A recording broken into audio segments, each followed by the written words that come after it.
Hello and welcome to Northeast PSC.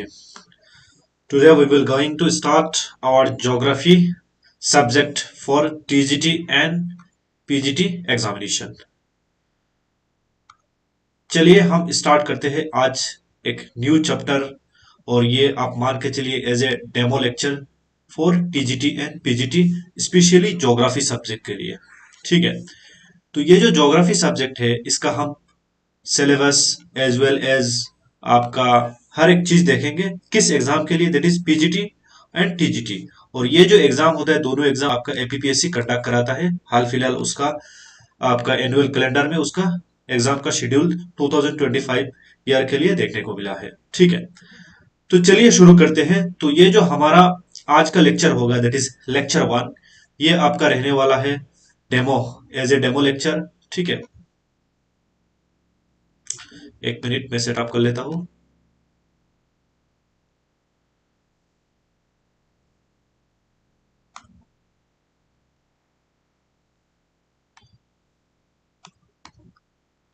ये जो हमारा लेक्चर 1 है ये आज आपका एज ए डेमो लेक्चर रहने वाला है और उसके साथ साथ यहाँ पे हम डिस्कस करेंगे introduction of geography as well as इसका जो फर्स्ट चैप्टर है उसको भी हम थोड़ा देखेंगे। तो इंट्रोडक्शन ऑफ ज्योग्राफी में हम थोड़ा बहुत ज्योग्राफी के बारे में जानेंगे, ज्योग्राफी सब्जेक्ट क्या है, एज वेल एज ज्योग्राफी क्यों हमारे लिए पढ़ना जरूरी होता है, उसके साथ साथ ज्योग्राफी के अंदर क्या क्या होता है, मतलब पूरा आपका जो टीजीटी पीजीटी सिलेबस होता है उसका पूरा आपका ओवरव्यू करेंगे। ठीक है, तो ये आपका लेक्चर 1 रहने वाला है।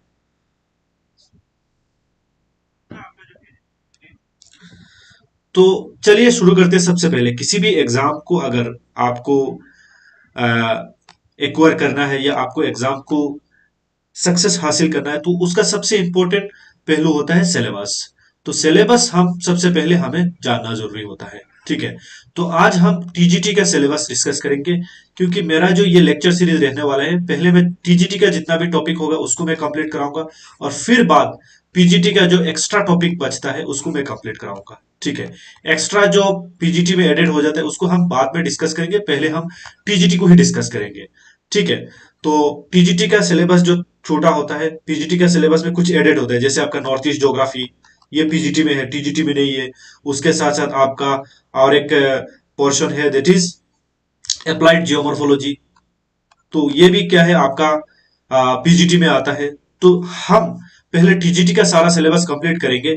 जैसे आप सिलेबस में देख सकते हो ये दो सिलेबस है आपका फर्स्ट यूनिट का। जैसे आपका ये ऊपर वाला जो है ये आपका टीजीटी का है और नीचे वाला जो है वो पीजीटी का है। ठीक है, तो यहां पे आप देख लीजिए टीजीटी में आपका क्या दिया हुआ है।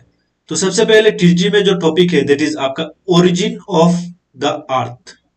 ठीक है, सेम वो टॉपिक आपका क्या दिया हुआ है, ओरिजिन एंड इवोल्यूशन, ये एक्स्ट्रा एडेड हो गया ऑफ अर्थ। ठीक है, तो ओरिजिन दोनों जगह में है लेकिन इवोल्यूशन कहां पे आ जाता है आपका, इवोल्यूशन दैट इज आपका पीजीटी में आ जाता है। Is that clear to everyone?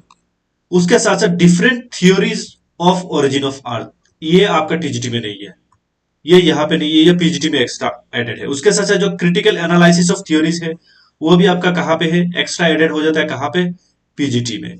उसके साथ साथ structure and interior of the अर्थ ये दोनों जगह में है, इट इज अवेलेबल इन, यहाँ पे आपका मिल जाएगा that is interior of the earth. Structure and interior same ही होता है। डिफरेंट टाइप्स ऑफ रॉक्स, ये आपका रॉक्स यहाँ पे क्लासिफिकेशन ऑफ रॉक्स ये दोनों जगह में सेम है। तो वैसा क्या होता है जो ये टीजीटी वाला सिलेबस है उसको हम पहले डिस्कस कर लेंगे। ठीक है, और उसके साथ जो एक्स्ट्रा टॉपिक होगा उसको लास्ट लेक्चर में हम उसको कवर अप करा देंगे। ठीक है, तो सबसे पहला जो सिलेबस होता है तो सिलेबस में टीजीटी का आपसे सबसे पहला आता है दैट इज आपका जियोमॉर्फोलॉजी।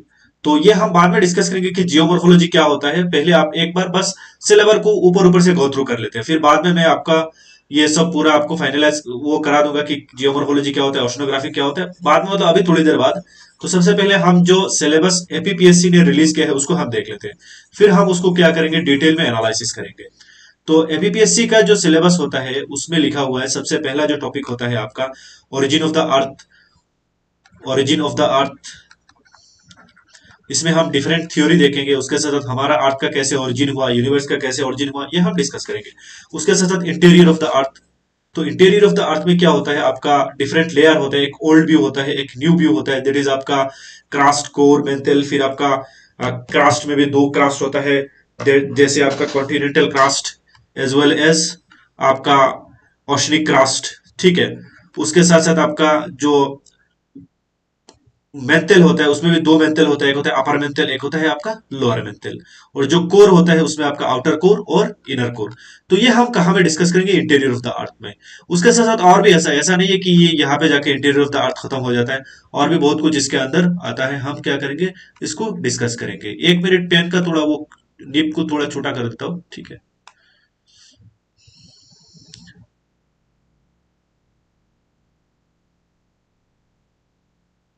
1 मिनट।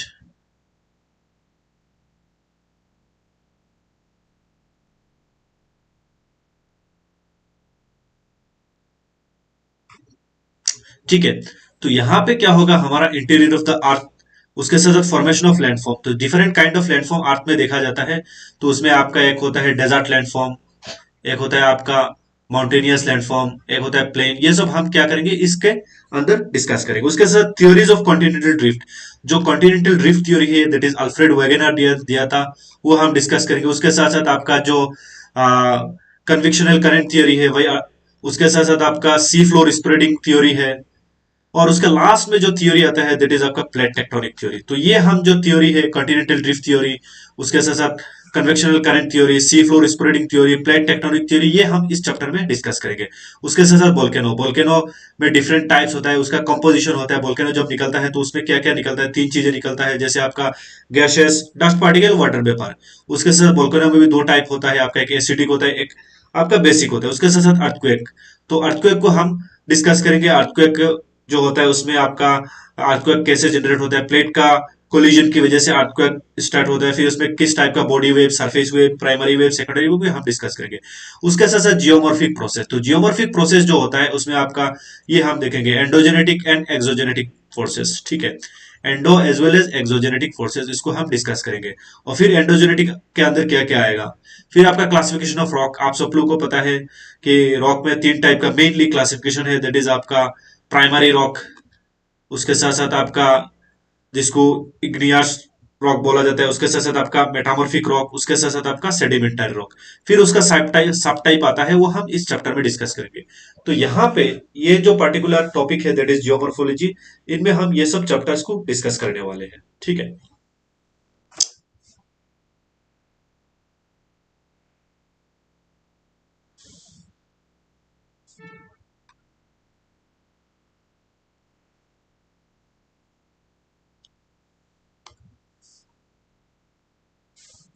1 मिनट, पेन को थोड़ा ठीक कर लेता हूँ। नेक्स्ट जो चैप्टर आने वाला है दैट इज क्लाइमेटोलॉजी। तो क्लाइमेटोलॉजी में हमारा क्या क्या रहेगा, स्ट्रक्चर एंड कंपोजिशन। जो क्लाइमेटोलॉजी होता है, क्लाइमेट होता है, उसका स्ट्रक्चर होता है, कंपोजिशन होता है। उसके साथ साथ आपका एटमॉस्फेयर, एटमॉस्फेयर में डिफरेंट लेयर होता है। उसके साथ साथ एटमॉस्फेयर में क्या क्या मिलता है, तीन टाइप, तीन चीजें मेनली मिलता है। एक होता है आपका गैसेस, उसके साथ साथ आपका वाटर वेपर, उसके साथ साथ आपका डस्ट पार्टिकल। तो ये हम देखेंगे। तो गैसेस कौन कौन सा गैसेस मिलता है, जैसे आपका नाइट्रोजन, कार्बन डाइऑक्साइड, ऑक्सीजन, ये सब क्या मिलता है, गैसेस मिलता है। उसके साथ साथ आपका वाटर पेपर, कितना हाइट तक कितना वाटर पेपर मिलता है। तो ये सब हम इस पर्टिकुलर चैप्टर में डिस्कस करने वाले। उसके साथ इंसोलेशन, इंसोलेशन क्या होता है, जो सनलाइट से आपका रोशनी आता है कहाँ तक, अर्थ तक, उसको इंसोलेशन बोलते हैं। इनकमिंग ऑफ सोलर रेडिएशन को इंसोलेशन बोला जाता है। उसके साथ साथ हीट बजट, उसके साथ वो इनकमिंग ऑफ सोलर रेडिएशन की वजह से क्या होता है, यहाँ पे टेम्परेचर होता है, उसको हीट बजट बोला जाता है। फिर लेटीट्यूडनल हीट बैलेंस, आप लोगों को पता होगा कि ये जो 0 डिग्री लेटीट्यूड है, इसके आसपास का जो एरिया है, यहाँ पे ज्यादा टेम्परेचर देखने को मिलता है as compare to polar area. तो ये हम यहाँ पे डिस्कस करेंगे। उसके साथ साथ एटमोस्फेरिक वाइंड सर्कुलेशन, तो तीन टाइप का वाइंड होता है आपका। प्राइमरी, जिसमें आपका आता है क्या क्या, आपका प्राइमरी में क्या क्या आएगा, स्टारलीज, वेस्टारलीज, उसके साथ साथ पोलर स्टारलीज।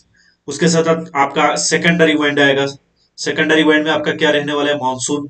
उसके साथ साथ आपका टर्शियरी विंड आएगा, ठीक है। तो ये यहाँ पे दिया हुआ है, planetary wind, monsoon, air mass. Air mass क्या होता है, दो कॉन्ट्रास्टिंग एयर का बीच का जो एरिया होता है उसको बोला जाता है air mass. Sorry, air mass क्या होता है, एक पर्टिकुलर हवा का गुब्बा होता है, बहुत बड़ा होता है, सेम टेम्परेचर, सेम आपका ह्यूमिडिटी उसके अंदर उसके साथ साथ सेम वो एरिया एक्सटेंड को लेके तो उसको बोला जाता है आपका air mass. And air mass की वजह से आपका फ्रंट फ्रंट क्या होता है, दो कंट्रास्टिंग एयर मास का बीच का जो बाउंड्री होता है उसको एयर मास बोला जाता है, आपका फ्रंट बोला जाता है। जैसे ये क्या हो गया आपका वार्म एयर मास और ये आपका कोल्ड एयर मास।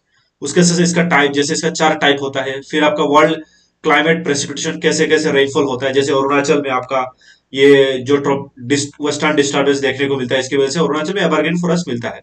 उसके साथ फॉर्म्स ऑफ प्रेसिपिटेशन, उसके साथ क्लाउड, क्लाउड में भी there are different type of cloud, stratus cloud, cirrus cloud, alto stratus cloud and its types. तो ये टाइप्स हम इस पर्टिकुलर चैप्टर में हम डिस्कस करेंगे।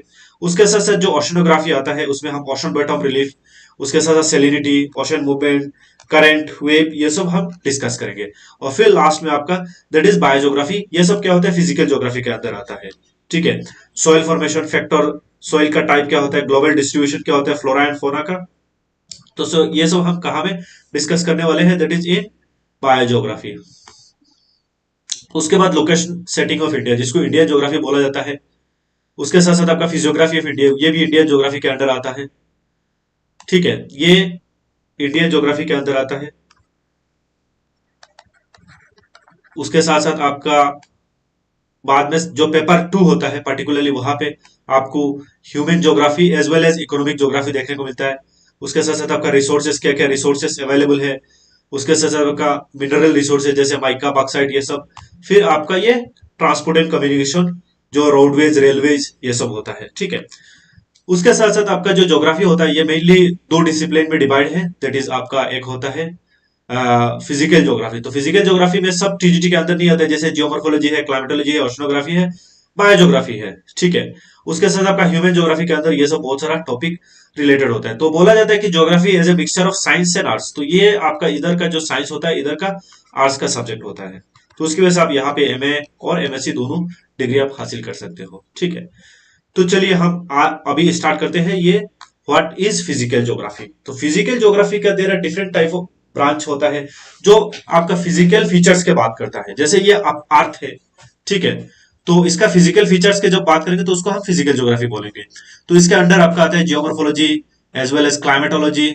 उसके साथ साथ आपका ओशनोग्राफी, उसके साथ साथ आपका सॉइल ज्योग्राफी, बायोज्योग्राफी और अदर बहुत सारे ज्योग्राफी आते हैं इसके अंदर। लेकिन हमारा जो सिलेबस में इंक्लूडेड है वही हम डिस्कस करेंगे, बाकी हम डिस्कस नहीं करेंगे, क्योंकि हमारा मेन मोटिव होगा एग्जाम को क्लियर करना, ना कि आपका ज्योग्राफी को डिटेल में पढ़ना। ठीक है। तो सबसे पहले स्टार्ट करते हैं जियोमॉर्फोलॉजी। तो जियोमॉर्फोलॉजी होता क्या है? ठीक है। तो जियोमॉर्फोलॉजी जानने से पहले थोड़ा बहुत आप लोगों को बेसिक बता देता हूं। ठीक है। मान के चलिए ये आपका अर्थ है। ठीक है। तो अर्थ कैसा होता है जनरली, इन द सेंस गोल होता है, लेकिन यहां पे ओशन, फिर ये ओशन आ गया। सॉरी, मैं उसको थोड़ा वो कर देता हूं।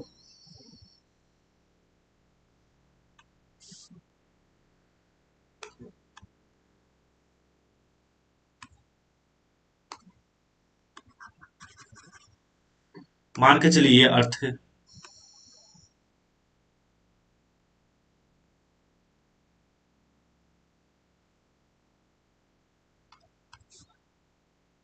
ये अर्थ है। ठीक है। अर्थ में क्या होता है आपका, ऐसा नहीं है कि अर्थ पूरा गोल है, उसमें भी क्या है आपका ओशन आएगा। ठीक है। जैसे ये वाला पार्ट में कोई ओशन मान के चलिए, ये वाला पार्ट में ओशन है, ये वाला पार्ट में ओशन है। ठीक है। तो अर्थ का क्या होता है, ऐसा ओशन देखने को मिलता है। जैसे ये ओशन है, ये ओशन है, ये ओशन है। ठीक है। यहाँ पे क्या है, पानी है, यहाँ पे पानी है। उसके साथ साथ आपका जो ओशन, आपका अर्थ का प्लेस होता है, ये प्लेन, उसके साथ साथ प्लेटू, उसके साथ साथ आपका माउंटेन देखने को मिलता है। These are the features. उसके साथ आपका प्लेन, प्लेटू, माउंटेन, मोस्टली आपका प्लेन, प्लेटू और उसके साथ साथ माउंटेन। तो इसको हम क्या बोल सकते हैं, दैट इज अर्थ। ठीक है। अर्थ को ऐसे फ्लैट है, लेकिन ये सब जो फीचर्स है ये इतना वो नहीं है, लेकिन उसके बाद भी क्या होता है हमारा इन जनरल उसका काफी प्रभाव होता है। जैसे ये आपका अर्थ होता है, तो अर्थ में डिस्टिंक्ट फीचर्स है, जैसे आपका ये ओशन है, ये आपका मिट्टी है, कॉन्टिनेंट, इसमें आपको मिलेगा प्लेन,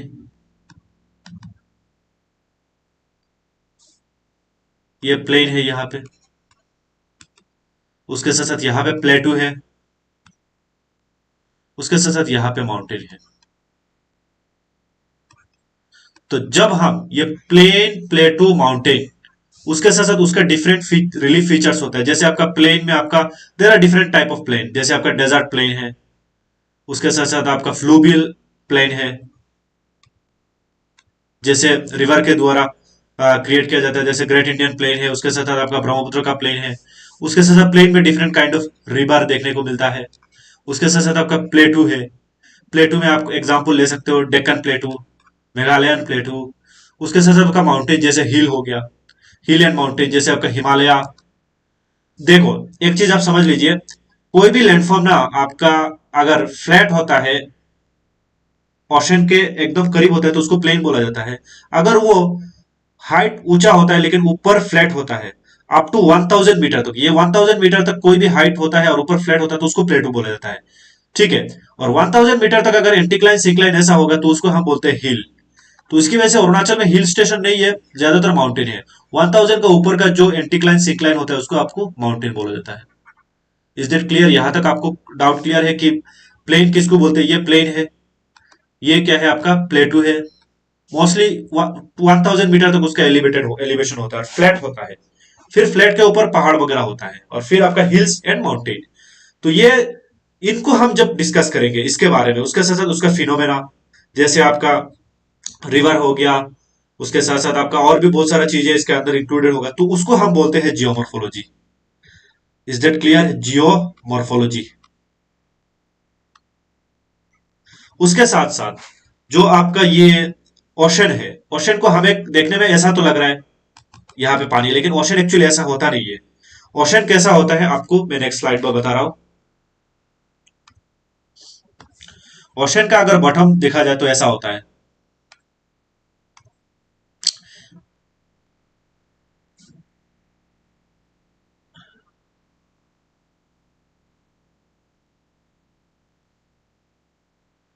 तो ये ओशन का बॉटम होता है। Is that clear? ये ओशन का बॉटम होता है। तो ओशन का बॉटम में इसको बोला जाता है आपका, जो ऐसा नहीं कि आप समुद्र में गए और फिर अचानक से आप नीचे चले आएंगे। तो ये सबसे पहले आता है कॉन्टिनेंटल शेल्फ, उसके साथ साथ आपका स्लोप। ये हम डिस्कस करेंगे, ऐसा नहीं कि आज डिस्कस कर रहे हैं। उसके साथ साथ आपका ये ट्रेंचेस, डीपेस्ट पॉइंट जो होता है ट्रेंचेस बोलते हैं उसको। क्या बोलते हैं उसको? ट्रेंचेस। ठीक है, ट्रेंचेस। उसके साथ साथ आपका ये मिड ओशनिक रिज। आप लोग सब तो ज्योग्राफी का स्टूडेंट है, आप लोग को अच्छे से पता होगा। उसके साथ साथ ये क्या होता है आपका गोएथ और सी माउथ बोला जाता है। उसके साथ साथ इसको बोला जाता है एबेसल प्लेन। तो इसके बारे में जब हम डिस्कस करते हैं, उसके साथ साथ ओशन में क्या होता है? वाटर होता है, और वाटर का क्या होता है? मूवमेंट होता है इधर से उधर। और मूवमेंट भी एक टाइप का नहीं, तीन टाइप का मेनली मूवमेंट होता है। जैसे आपका वेव जो हवा की वजह से होता है, उसके साथ साथ आपका टाइड्स किसकी वजह से होता है? जो gravitational pull of sun and moon, उसके साथ साथ आपका ओशन करंट। ठीक है। तो ये तीन टाइप का ओशन वाटर मूवमेंट देखा जाता है, तो उसको हम डिस्कस करेंगे। उसके साथ साथ ओशन में और भी कुछ, जैसे आपका ओशन का टेम्परेचर, ये आपका अर्थ है, अर्थ में डिफरेंट जगह में डिफरेंट ओशन है। जैसे आपका अटलांटिक यहां से लेके यहां तक है, तो उसका हर जगह में सेम टेम्परेचर नहीं मिलता है वाटर का। तो ओशन का टेम्परेचर का इधर से उधर, तो ओशन टेम्परेचर। उसके साथ साथ सेलिनिटी, नमकीन नमकीन सेलिनिटी, ये भी हम देखेंगे। उसके साथ साथ ओशन में कुछ, जैसे आपका फिनोमेना होता है अल्नीनो, लानिना। उसके साथ साथ आपका ओशन जो आपका ओशन में टेम्परेचर वेरिएशन, टेम्परेचर का भी दो वेरिएशन होता है। एक होता है आपका लेटिट्यूडिनल, एक होता है आपका ये डेप्थ के हिसाब से। ठीक है।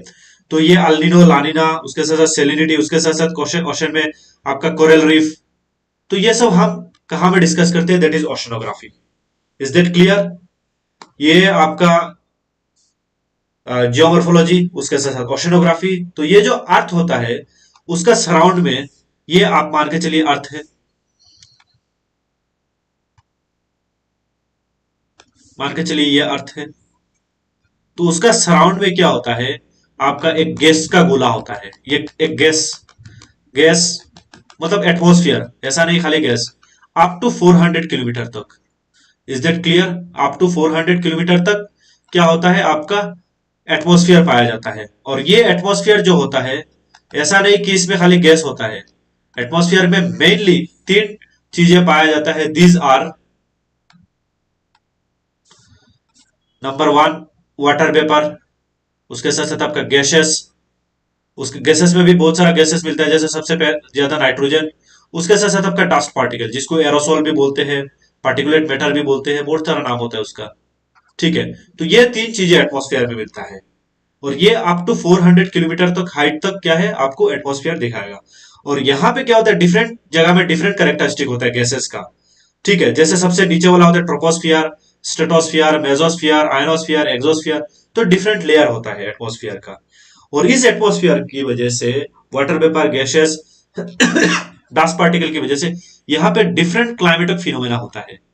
जैसे आपका वाइंड सर्कुलेशन, तो वाइंड में भी आपका फिर तीन टाइप का वाइंड सर्कुलेशन आता है। एक होता है प्राइमरी विंड, जिसको प्लेनेटरी बोलते हैं, इसमें भी फिर तीन टाइप आता है, वेस्टार्लीज, ईस्टार्लीज, फिर पोलार स्टारलीज। फिर आपका आता है सेकेंडरी, जिसमें आपका मानसून। फिर आता है टर्शियरी, जिसको लोकल विंड बोलते हैं, जैसे फोहन बोरा आप लोगों ने पढ़ा होगा। उसके बाद आपका वाइंड के बाद आपका यहाँ पे प्रेसिपिटेशन, ह्यूमिडिटी, कंडेंसेशन, ये सब हमें देखने को मिलता है। एज वेल एज हमें यहाँ पे साइक्लोन, एंटी साइक्लोन, फ्रंट, एयरमास, ये सब हमें यहाँ पे पढ़ने को मिलता है और देखने को मिलता है। तो ये सब हम जब पढ़ेंगे उसको हम बोलेंगे that is climatology. Is that clear? Climatology क्या होता है? तो ये जो आपका जियोमॉर्फोलॉजी, क्लाइमेटोलॉजी, ओशनोग्राफी, ये सब किसके अंदर आता है, फिजिकल ज्योग्राफी के अंदर आता है। तो आप डेफिनेशन देख लेते हैं। तो डेफिनेशन में क्या बता रहा है, geomorphology, geomorphology is the study of earth landform. हमारा जो अर्थ है उसका लैंडफॉर्म का अगर हम स्टडी करेंगे, and the processes that shape them, किसकी वजह से, जैसे इसका शेप हुआ है, तो हम प्लेट टेक्टोनिक के बारे में पढ़ेंगे, तो उसकी वजह से क्या होता है, इसका शेपिंग आता है। उसके साथ साथ it examine how natural forces like erosion. आप लोगों को पता होगा कि अर्थ का क्या होता है, एक होता है आपका एंडोजेनेटिक फोर्स, जिसकी वजह से आपका माउंटेन ऐसे बिल्डिंग होता रहता है जैसे हिमालय, और एक होता है एक्सोजेनेटिक, जो बाहर का होता है, वेदरिंग एंड इरोजन, इसकी वजह से इसका हाइट लॉरिंग होता रहता है, जैसे आपका अरावली का हाइट लॉरिंग हो रहा है एक्सोजेनेटिक फोर्सेस की वजह से। और इंडोजेनेटिक फोर्सेस की वजह से क्या हो रहा है, आपका हिमालय का हाइट दिन प्रतिदिन बढ़ता ही जा रहा है। ठीक है, तो उसको हम क्या बोलते हैं, दैट इज आपका वेदरिंग एंड इरोजन। तो ये वेदरिंग, इरोजन, टेक्टोनिक एक्टिविटी, ये सब हम कहां पे पढ़ते हैं, जियोमॉर्फोलॉजी। ठीक है, उसके साथ साथ landscape, river, mountain, coast line, ये सब हम जियोमॉर्फोलॉजी में डिस्कस करते हैं। तो ये जो जियोमॉर्फोलॉजी होता है वो हेल्प करता है to understand the dynamic nature of our planet and how it's change over time. Is that clear to everyone? Geomorphology क्या होता है, ऑलरेडी मैंने यहाँ पे बता दिया जियोमॉर्फोलॉजी। उसके साथ साथ आपका ये डेफिनेशन मैंने डिस्कस कर दिया। ठीक है, उसके बाद होता है क्लाइमेटोलॉजी। तो क्लाइमेटोलॉजी अभी भी मैंने डिस्कस किया। ठीक है, तो climatic variation across different region, ऐसा नहीं खाली हमारे यहाँ पे, अक्रॉस डिफरेंट रीजन। उसके साथ साथ इन्वायरमेंटल क्या चेंज होता है, तो उसको हम जब डिस्कस करेंगे उसको हम बोलेंगे क्लाइमेटोलॉजी। फिर आता है ओशनोग्राफी। तो ओशनोग्राफी में मैंने बताया था कि हमारा जो ओशन का बॉटम होता है वो ऐसा फ्लैट नहीं होता है, उसमें डिफरेंट फीचर, उसके साथ साथ आपका ओशन का वाटर का मूवमेंट, ओशन का टेम्परेचर, ये सब हम जब पढ़ेंगे तो उसको हम बोलेंगे ओशनोग्राफी। फिर आता है ह्यूमन ज्योग्राफी। तो human geography, as a human हम कहाँ पे अर्थ में रहते हैं, तो उसकी वजह से ह्यूमन का जो क्या होता है, ऐसा नहीं कि हर जगह ह्यूमन आपको सेम डेंसिटी, सेम पैटर्न में मिल जाएंगे। जैसे अरुणाचल प्रदेश में 17 है पर स्क्वायर किलोमीटर में लोग रहते हैं, यूपी बिहार में, दिल्ली में अराउंड 20 to 25,000। ठीक है, जैसे अगर आप इंडिया की बात करें, ठीक है, सबसे पहले पेन को टिक कर लेता हूँ, रुकिए। आप लोगों को समझ में आ रहा है कि नहीं बताइए तो कमेंट में, और कौन कौन है कमेंट में देख लेता हूँ एक बार। आप लोगों को समझ में आ रहा है कि मैं सिलेबस का ओवरव्यू दे रहा हूँ, इंट्रोडक्शन है ये, अभी तक चैप्टर स्टार्ट नहीं किया। ठीक है, is that clear to everyone? आप लोग मैसेज करिए चैट में, मैं देख पाऊंगा आप लोग का।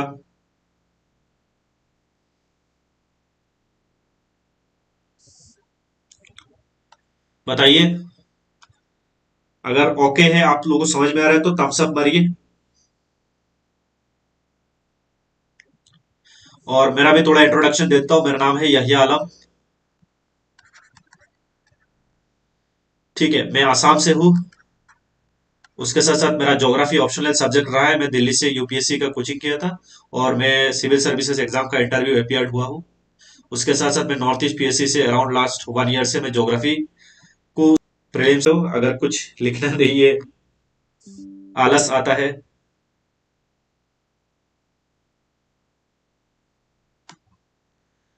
ये जो हमारा कम्युनिकेशन है वो 2 वे होना चाहिए, 1 वे नहीं। दो इट इज ऑनलाइन, क्या करें, चैट से ही कम्युनिकेट करना पड़ेगा।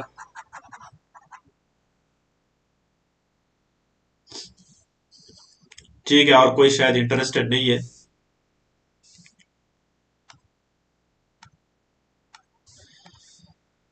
देखो, ह्यूमन ज्योग्राफी में हम पढ़ते हैं ये जो हमारा अर्थ है, ठीक है, इंडिया की बात कर रहा हूं।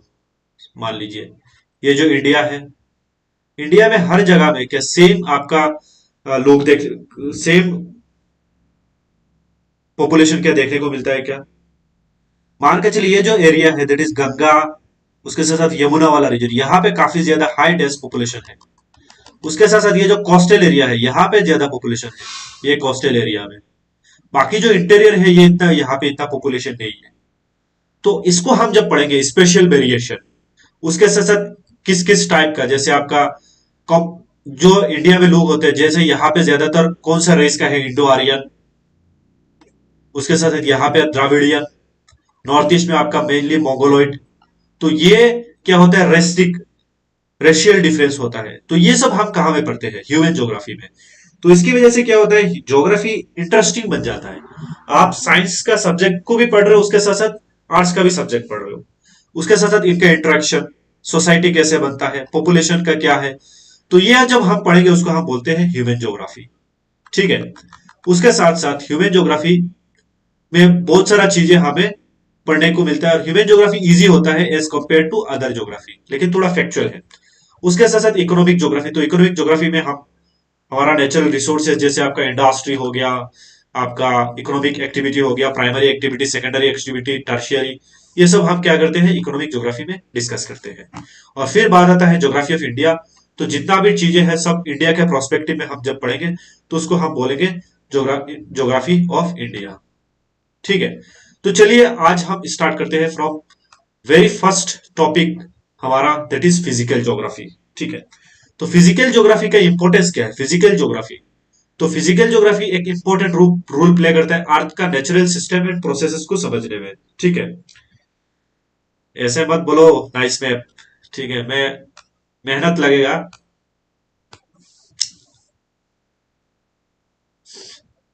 रुकिए, इतना अच्छा नहीं है मेरा मैप, उसके बाद भी एक ट्राई कर देता हूँ। सिंपल होता है इंडिया का मैप। यहाँ पे ऐसा करना है, ऐसा, सॉरी, गया। लेकिन एक चीज मानना पड़ेगा आपको, ये उत्तराखंड को इधर रखना है, यहाँ पे नेपाल को डालना है। ठीक है। फिर आपको यहाँ पे बांग्लादेश, अब बड़ा हो रहा है, पेन बड़ा हो गया इसकी वजह से, यहाँ पे रुके, पेन को छोटा करना पड़ेगा।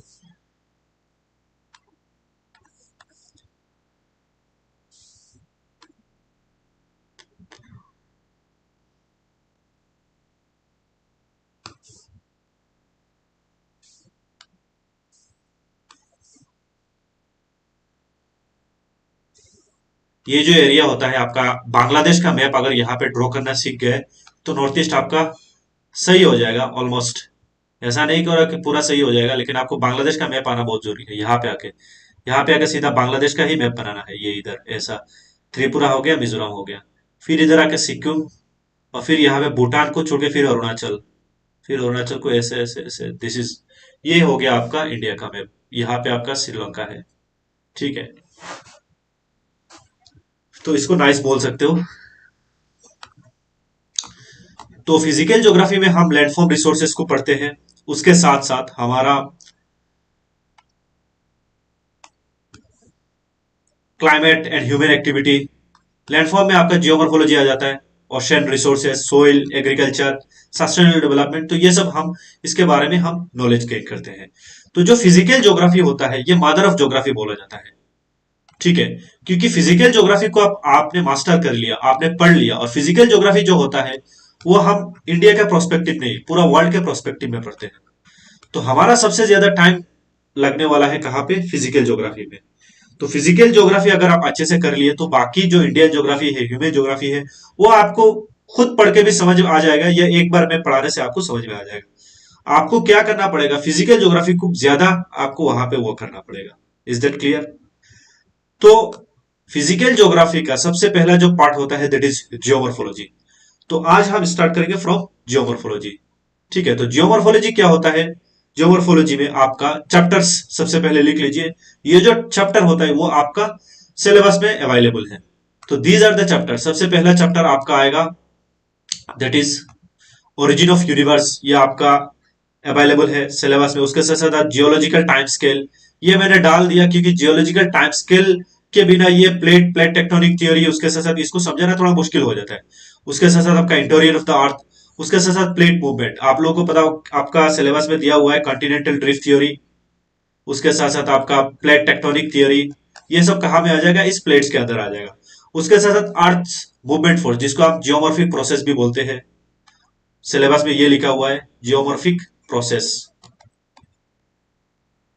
ठीक है। उसके साथ साथ वोल्केनिज्म, उसके साथ साथ rocks and their different types, उसके साथ साथ ड्रेनेज सिस्टम एंड ड्रेनेज पैटर्न, और लास्ट में आखिर में डेनुडेशन, जो आपका जियोमॉर्फिक प्रोसेस के अंदर आ जाता है। एक्सोजेनेटिक फोर्सेस, डेनुडेशन जैसे वेदरिंग एंड इरोजन। तो ये जो चैप्टर है ये हम पढ़ने वाले हैं कहाँ पे? जियोमॉर्फोलॉजी के अंदर। तो चलिए शुरू करते हैं। हमारा जो फर्स्ट चैप्टर है दैट इज जियोमॉर्फोलॉजी। जियोमॉर्फोलॉजी का दैट इज आपका the origin of the universe. तो ये जो यूनिवर्स का ओरिजिन है इसको लेकर देयर आर डिफरेंट थ्योरीज, ठीक है। तो कुछ अर्ली थ्योरीज है और कुछ मॉडर्न थ्योरीज है, ठीक है। तो अर्ली थ्योरीज में सबसे फेमस है दैट इज नेबुलर हाइपोथेसिस। उसके बाद एक थ्योरी आता है that is Chamberlin and Moulton's wandering star hypothesis. उसके साथ साथ एक थ्योरी आता है दैट इज बाइनरी थ्योरीज। तो ये सब क्या है? आपका अर्ली थ्योरीज है। तो इनमें आपका ये जो अर्ली थ्योरीज है मतलब वो पहले दिया गया था, और जो मॉडर्न थ्योरी है वो रिसेंट है। और ये आज जो बिग बैंग थ्योरी है वो मोर वाइडली एक्सेप्टेबल थ्योरी है। तो ये जो अर्ली थ्योरीज है, ठीक है, इनमें ज्यादातर बात करी गई थी किसका? Formation of solar system. हमारा जो सोलर सिस्टम है, क्योंकि उस टाइम इन लोग का ये विजन इतना बड़ा नहीं था कि वो यूनिवर्स गैलेक्सी के बारे में सोच सके। तो फर्स्ट जो थ्योरी इन लोगों ने दिया था, they mostly described about how our solar system created or formed. Is that clear? Solar system. तो इनमें कुछ थियोरी है दैट है first one is that is nebular hypothesis, Chamberlin and Moulton wandering star hypothesis, binary theories, Schmidt and Weizsacker revision. तो यहाँ पे मैं discuss करूंगा सबसे पहले हमारा जो फर्स्ट अर्ली थ्योरीज है regarding to the origin of the universe और ओरिजिन ऑफ द अर्थ, उसको, ठीक है। तो चलिए शुरू करते हैं।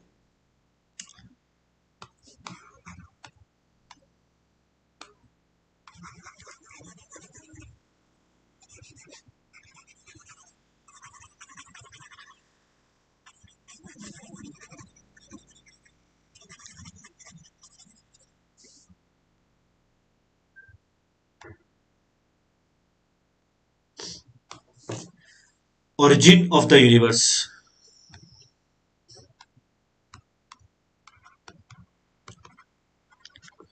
of the universe, early theories। तो अर्ली थ्योरी में हम क्या देखने वाले हैं? That is nebular hypothesis. तो नेबुलर हाइपोथेसिस किसने दिया था? इमानुएल कांट ने। फिर उसको लेप्लेस ने उसको फिर वो किया था, थोड़ा बहुत मॉडिफाई किया था। तो इमानुएल कांट ने क्या बताया था कि हमारा जो सोलर सिस्टम है उसका फॉर्मेशन हुआ था एक रोटेटिंग क्लाउड से। एक रोटेटिंग क्लाउड जिसको उन्होंने नाम दिया था दैट इज नेबुला। क्या है ये? नेबुला है। इन द सेंस ये रोटेटिंग क्लाउड है, rotating cloud. Is that clear? और ये एसोसिएटेड है एक यूथफुल सन। तो ये बोल रहा है कि अर्ली स्टेज में हमारा जो सोलर सिस्टम है, solar system in the sense आपका सन एंड 8 प्लैनेट्स, तो ये कहां से आपका ओरिजिन हुआ, यूनिवर्स का ओरिजिन हुआ, मतलब सोलर सिस्टम उससे होता है कि एक नेबुला से। नेबुला क्या होता है, आप मान के चलिए एक रोटेटिंग क्लाउड जिसमें बहुत सारा डस्ट पार्टिकल है। तो वो क्या होता है, कुछ देर बाद वो एक सर्टेन पाथ में घूमना स्टार्ट करते हैं, ये आपका जो पार्टिकल है, ठीक है, सर्टेन पाथ में घूमना स्टार्ट कर देते हैं। Is that clear? Certain path में, सन के अराउंड, सर्टेन पाथ में,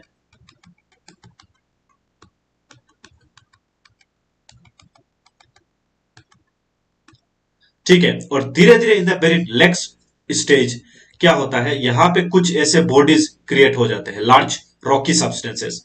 और धीरे धीरे ये रॉकी सब्सटेंस क्या करते हैं, बाहर का जो पाथ में घूमने वाला मटेरियल है उसको अपनी तरफ अट्रैक्ट कर देते हैं। तो इसको अपनी तरफ जब अट्रैक्ट करते हैं तो ये धीरे धीरे क्या करते हैं, लार्ज बॉडी का फॉर्मेशन हो जाता है, लार्ज बॉडी का।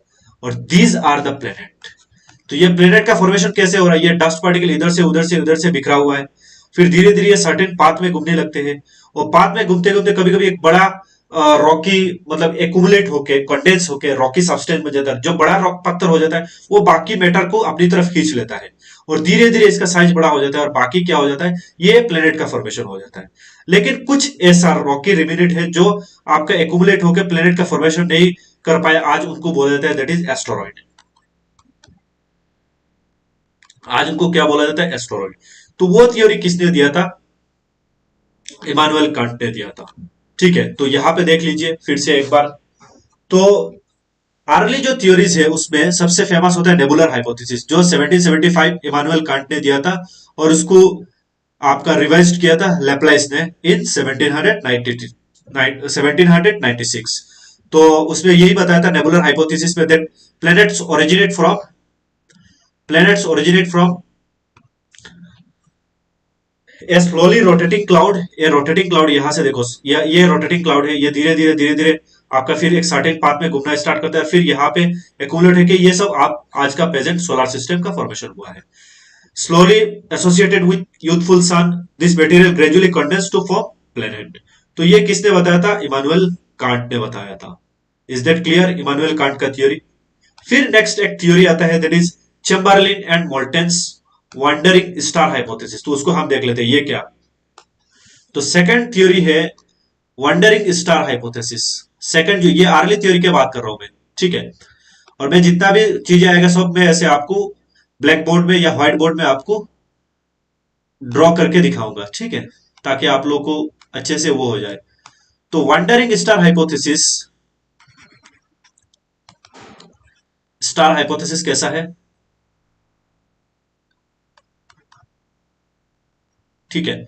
इसमें बताया गया था वंडरिंग स्टार हाइपोथेसिस में कि ये जो सन है ये ऑलरेडी है, और दूसरा एक स्टार, स्टार मतलब वही सन जैसा, जो सन के पास से ऐसे गुजर रहा था। तो वो क्या किया, आपका कुछ ऐसे मटेरियल सन से क्या कर लिया, खींच लिया, और धीरे धीरे मटेरियल अपने आप कंडेंस होके ये ऐसे प्लेनेट का फॉर्मेशन कर दिया, और फिर ये सन के अराउंड में रोटेटिंग घूमने लगा, और ऐसा आपका क्या हुआ, सोलर सिस्टम का फॉर्मेशन हो गया। ये एक सन है, ये वंडरिंग स्टार है, वंडरिंग मतलब घूमने वाला, इधर से उधर घूम रहा है। तो ये जब सन के पास से गुजरता है तब इसने अपना ग्रेविटेशनल पुल से कुछ मटेरियल को खींच लिया, और खींच के एक सिगर शेप बना दिया, और फिर उसी मटेरियल फिर कंडेंस होकर प्लेनेट का फॉर्मेशन किया। ये तो एक्सेप्टेड नहीं है, लेकिन एक थ्योरी है that is Chamberlin and Moulton's wandering star hypothesis, ठीक है। ये 1900 में दिया गया था by the Chamberlin and Moulton के द्वारा, लेकिन वो उतना खास मुझे लगा भी नहीं, ठीक है, कि ऐसा कभी हो सकता है क्या। लेकिन ये थ्योरी है। जैसे ये देखो सन, ठीक है, तो सन का अराउंड साइड से ये जो स्टार जा रहा था, तो उसने ये मटेरियल को खींच लिया, फिर धीरे धीरे ये लोग अपना एक रोटेटिंग पाथ में घूमने लगा, ठीक है, एक्युमुलेट होके। तो यहां पे क्या है, this hypothesis suggest that a wandering star approaches the sun causing a cigar shape extension। ये सिगार शेप, सिगार जो वो पीते हैं ना, सिगार सॉरी पीते नहीं है, उसको धुआ लेते हैं, ठीक है, material to separate from the solar surface. As the star moved away this material continued to revolve around the sun. जब ये स्टार चला गया, ये लोग साइड में घूमना स्टार्ट कर दिए, and eventually condensed into planet, और ये फिर कंडेंस होकर आपका प्लेनेट का फॉर्मेशन कर दिया। तो इसी को बोला जाता है चैम्बरलिन्स and Moulton's wandering star hypothesis. ठीक है, ये दो थ्योरी हमने, ये सब अर्ली थ्योरी है। ठीक है, लेटेस्ट जो थ्योरी है दैट इज बिग बैंग, ये हम बाद में डिस्कस करेंगे। उसके बाद और एक थ्योरी आता है जिसको बोला जाता है बाइनरी थ्योरी, जो बहुत सारे लोगों ने ये थ्योरी को दिया था। तो बाइनरी थ्योरी में क्या बोला जाता है कि ये दो स्टार है, जैसे सन हो गया स्टार, एक होता है आपका प्राइमरी, एक सेकेंडरी। तो दोनों क्या हो गया, आपस में दोनों के बीच में झड़प हो गए, दोनों कोलाइड कर गए। ठीक है, तो कोलाइड की वजह से क्या हो गया, आपका बोथ रोटेटिंग करना स्टार्ट कर दिया। उस रोटेशन से यहाँ पे सुपरनोवा एक्सप्लोजन हुआ और बहुत सारे ऐसे प्लेनेट का फॉर्मेशन हुआ। तो इसको बोला जाता है बाइनरी थ्योरीज। तो the idea of a companion to the sun coexistence, तो यहाँ पे बोला जाता है that another celestial body coexisting with sun influencing the formation of planet. तो इसकी वजह से क्या होता है, ये आपका कोलाइडिंग की वजह से आपका ये प्लेनेट का फॉर्मेशन हुआ है। तो इसको बाइनरी थ्योरी बोला जाता है। ठीक है, नेक्स्ट एक थ्योरी आता है जो आपका सेम है, आपका स्किमिडिट एंड वाइजर रिवीजन जैसा नेबुलर हाइपोथेसिस के द्वारा, that is Schmidt and Weizsacker's revision. तो ये ऑलमोस्ट सेम है आपका, वही जो रोटेटिंग क्लाउड वाला कंसेप्ट है आपका नेबुलर हाइपोथेसिस का, इमानुएल कांट का वही। तो ये 1950 में दिया गया था, नेबुलर हाइपोथेसिस का ही रिवीजन माना जाता है। ठीक है, तो उसने बताया था, proposed the sun was surrounded by a solar nebula. तो सन क्या होता है, सोलर नेबुला से सराउंडेड था, containing hydrogen helium and dust, और फिर फ्रिक्शन एंड कोलिजन की वजह से धीरे धीरे ये पार्टिकल क्या हुआ, डिस्क शेप ले लिया, ऐसे डिस्क शेप, और फिर धीरे धीरे डिस्क शेप क्लाउड, एंड धीरे धीरे फिर वो एक्यूमुलेट होके एक्रेटेड होके आपका ये प्लेनेट का फॉर्मेशन हुआ।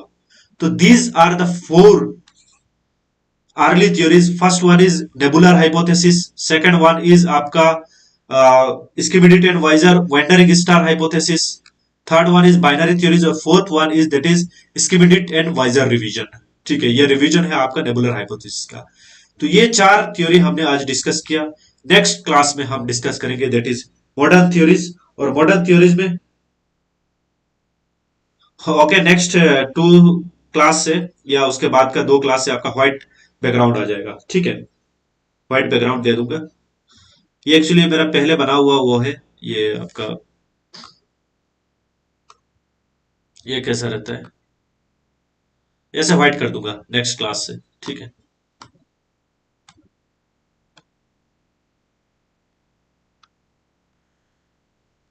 ठीक है, ऐसे क्लास व्हाइट कर दूंगा नेक्स्ट क्लास से। तो यहाँ पे आज का क्लास को मैं खत्म करता हूँ। नेक्स्ट क्लास में फिर हम स्टार्ट करेंगे फ्रॉम मॉडर्न थ्योरीज। आप लोग का और कोई क्वेरी है तो बता दीजिए।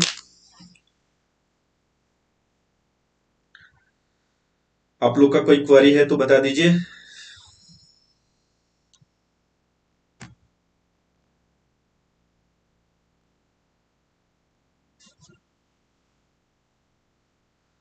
ये क्लास को यहाँ पे एंड करने वाले हैं। Any query related to that?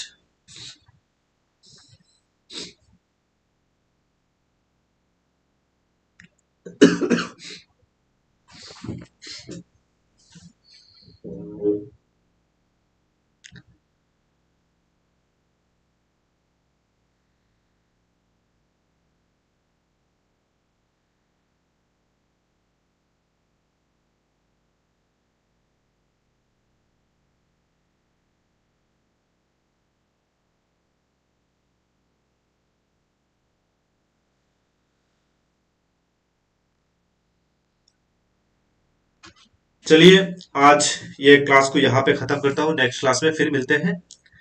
आप लोग का कोई डाउट है तो बता सकते हो। ठीक है, थैंक यू एवरीवन, या चैट में भी बता सकते हो, मैं यहाँ पे रिप्लाई देने की कोशिश करूंगा।